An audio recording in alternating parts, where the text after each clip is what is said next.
All right. We rolling? We're rolling.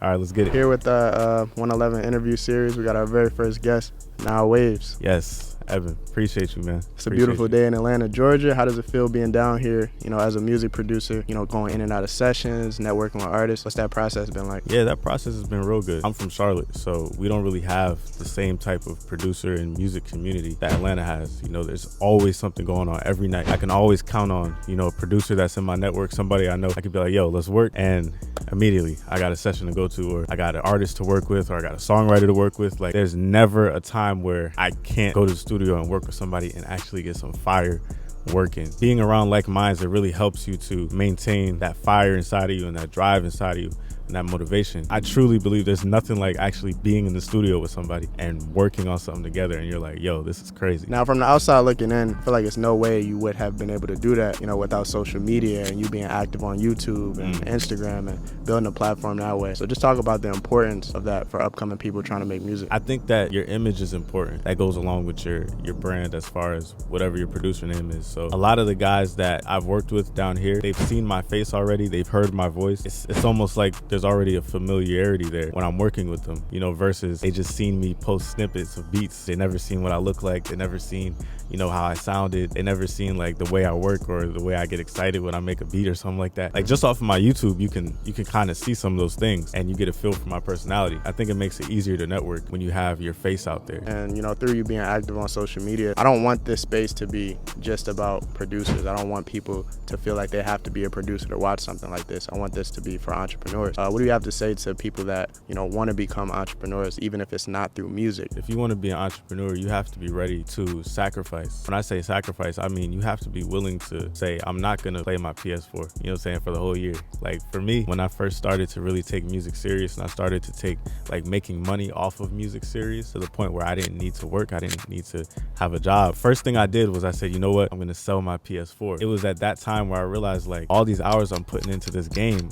I could be putting into my music. I could be putting into making money. I don't have anything against games. I like games. It's just for me at the time, it was just too much. If you can play that in moderation and then go back to your work, getting what you need to get done. That's all that matters. Making those necessary sacrifices, cutting certain things out of your life. It's not just like physical things like a PS4, but it's also like how you get up every day. Explain what it's like having to think about your craft and your music almost 24/7 rather than if you work the job, you get off at 5 p.m., you go to the bar, you go to a restaurant, you just do whatever. There's no set time.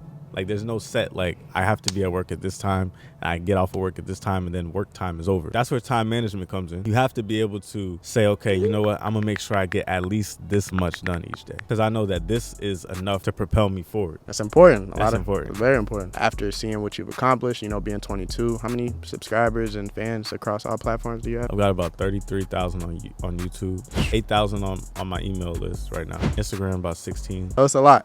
Yeah. After building those platforms, I want you to talk about the importance of providing value to people. I mean, value, that's the number one thing. If somebody's coming to your platform, they're coming for a certain reason. Whether it's just they want to just get entertained, whether they want to just laugh, whether they want to get educated, they're coming for a certain reason. So you have to know why people come to you. What do they get when they come to my platform? What is it that I want to give people when they come to my platform? But would you say that, from that, you get a sense of fulfilled purpose? For me, it's not the fact that I made a YouTube video that gives me a sense of fulfilled purpose, but it's the fact that I did all the steps leading up to that. I'm actively working on what it is that I'm supposed to be working on right now that gives me that sense of fulfilled purpose. Something that's been really interesting is the amount of producers that I met out here in Atlanta that have been like, yo, I used to watch your YouTube.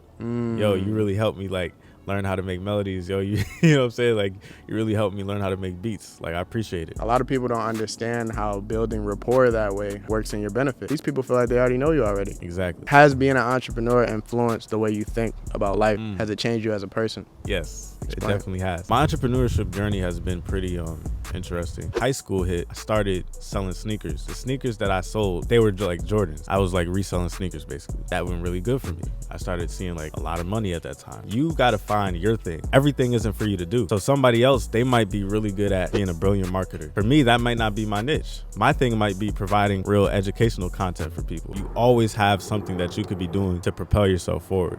in your business. I agree with that fully. And another thing I do want to talk to you about is a lot of people feel, especially with Instagram and whatnot, what their age is, they might feel as though they're not where they're supposed to be. So at your age, at 22, and the accomplishments that you have, how do you feel about yourself? And do you ever struggle with, feeling like you haven't done enough? I think social media is a big contributing factor to that feeling that you're not doing enough or that you're not where you're supposed to be. It's best to not compare yourself to others. The only person you should be comparing yourself to is the person that you were yesterday. That's all that matters, because you don't know what somebody else had. You don't know their connections. You don't know how much money they started off with. Their brain could work different than yours. And I feel like a lot of people don't understand that Instagram and social media is a highlight reel. They're not showing you the lows. They're not showing you when they're behind on their rent or their car is about to get repossessed. They only gonna show you the plaque that they just got. In society today, what do you think is the biggest detriment to aspiring entrepreneurs? Probably fear. A lot of people are scared to jump out and start something of their own. The way I approach entrepreneurship is the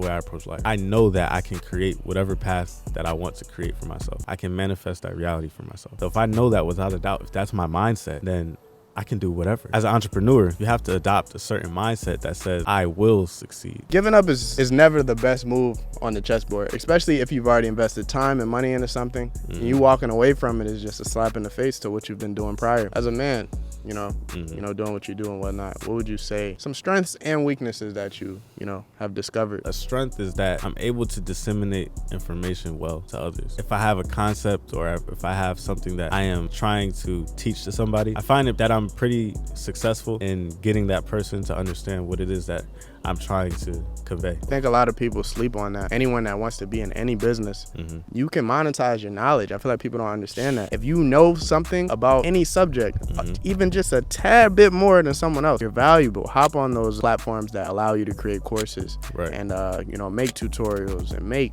videos helping people. I think that in 2023, that's the #1 business model that you can have as just like a solo entrepreneur. It's just you. Monetize your knowledge. A lot of people think they need physical products to be successful, and they need t-shirts, they need hoodies. What they don't understand is that ebooks, PDFs, videos of you talking can be far more lucrative than you trying to sell a physical product. That can come down the line. The potential for a video or the potential for a digital product is like almost limitless, because like it's the internet. There's so much more that goes into physical products versus digital products, and digital products are much more cheaper. That's a gem. We obviously know you're platinum producer and whatnot. I've done work with Lil Baby, Lil Durk. Just talk about some of your placements and like which ones really meant the most to you. The first Tusi placement, like that one was like really big for me. So this is at a time where I didn't really have any major placements. So when he first dropped the snippet to Push Start, and he was just singing it in his house and it was like on Instagram Live or something, I was like crazy excited, because I was like, yo, this is the first time like I actually got a song with an artist of this magnitude. And then on top of that, after I'd been pushing like loop kits for a while, and when that happened, it was like confirmation that okay, this works, I can do this. I feel like with a lot of producers, sometimes it really is that first big one. That it comes from a place of it's new, it's fresh. Yeah, it was big. I'd say like the Lil Baby, Lil Durk placement, that Voice of the Heroes placement was probably the next one that was like really huge for me. Lil Baby was like my favorite artist. He's still my favorite artist right now. When I seen that I had a song with him, it was like yeah, like this is why I've been doing this.